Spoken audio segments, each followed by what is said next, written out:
And we're joined by Serrin Foster, who's the president of Feminists for Life. And Serrin, I have to tell you, it's music to my ears to hear that title, but it also sounds like a contradiction of terms. What is Feminists for Life? Well, Feminists for Life is certainly not an oxymoron.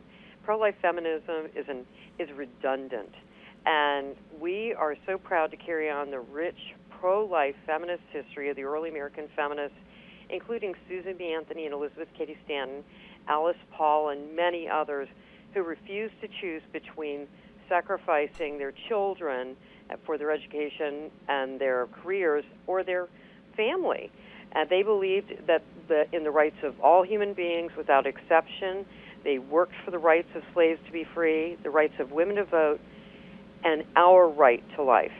How did this happen, though? Because, you know, I was sharing with you a little bit off camera that I remember specifically back in college when my friends used to say that they were feminists, I would proudly say, well, I'm not, because I always associated the feminist movement, and rightly so, certainly in my time period, with abortion. And it always offended me and hurt me deeply. And I remember getting into big arguments and debates about that. But I wanted nothing to do with any sort of a group that was going to run around and say that abortion is good for women. I mean, let alone, you know, babies and little girls. Nor did I. I just always thought it was interesting that the feminism of the 70s, that revolution, was really based on rejecting ourselves as women in terms of our capacity to have children. It was dependent on our being able to go up the chain of success in the workplace. It had different measurements for success than what I believed would be successful, and it would include being in the workplace and being paid equally. But our rights should never come at the expense of our own children. What I didn't know, being a pro-life feminist who was all alone and fitting in neither world, was that the early American feminists had this conversation in the 1800s.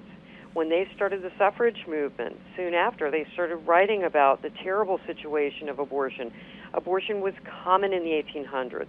There was this thinly disguised abortifacient that was going around the country that would help control women's reproduction. It was actually an abortifacient. Mm-hmm. And Susan B. Anthony's newspaper, which was co-edited by Elizabeth Cady Stanton, who founded the women's movement, they had every article in their newspaper called The Revolution is against abortion. And there's incredible quotes and passion, both from the sides of those who are talking specifically about the rights of the unborn to be born, but also about the harm abortion does to women, and that it solves nothing. So unfortunately, that part of the history was forgotten, either intentionally or unintentionally, and it wasn't until Alice Paul, the author of the Equal Rights Amendment, was the recipient of the leadership of the pro-life women's movement from Susan B. Anthony. And when she grew old, she told a friend, when asked, that abortion is the ultimate exploitation of women. Absolutely. And how do you make that case now to women? I mean, when you're faced with all of these different feminist groups that are constantly telling them or telling us that it's our choice, it's our right, and getting angry about it. I mean, I look at, like, when you look at these news clips and the anger that a lot of these groups put out there, it's stunning to me. How do you convince a woman who perhaps doesn't have all of the facts and doesn't know all of the truth about abortion that really this is hurtful to you, that you'll never get over this, that you are being exploited? When I go to college campuses and I present the feminist case against abortion, or Sally Wynn, our vice president, helps students understand that they can reclaim feminism and refuse to choose between being pro-woman and being pro-life, we always start by telling people about the early American feminists and then explain how abortion advocates were the ones who hijacked the women's movement.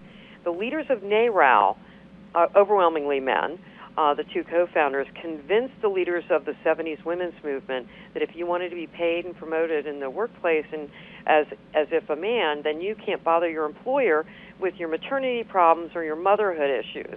As if men would never take time off when their wives had babies, or when their kids went to their first play or game or this sort of thing. So they made the case that our reproductive ability was a burden for the employer, and that we could not figure out how to telecommute or job share or any of the things that we do today to support women in the workplace who are caretakers, and men who are caretakers as well.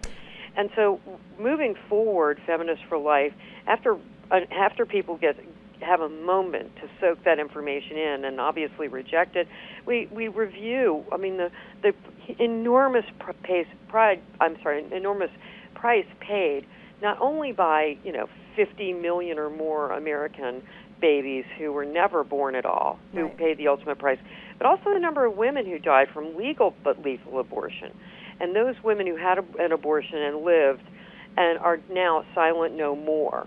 We talk to the students who have learned that their parents had abortions before them and even after them. And I remember the most chilling question I was ever asked was, if my parents had an abortion before me and then they had an abortion after me, did that mean they didn't want me? And we talked, and she was able to get her mother into post-abortion counseling. I think it's so essential for us to understand that this generation has never known a day without abortion.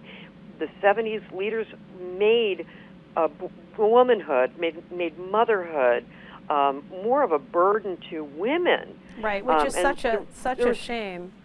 The responsibility was shifted, and we have to sit there and if you're going to talk about equality, well, first thing, all people are equal. All choices are not. And if you're going to talk about equality, then also you talk about shared responsibilities from parents. Both the mother and the father are important. Serrin, we only have a few seconds left, but I want to thank you for joining us. And certainly there's common ground. I know that you are a secular organization, but certainly there's common ground with Pope John Paul II's new feminism, and certainly what the Catholic Church teaches as well. Thank you so much for your great work. It was great to have you on our program. Thank you for allowing me to share the message that women deserve better than abortion, and they can find much more information out at feministsforlife.org. Amen. Thank you, Carolee. Thank you.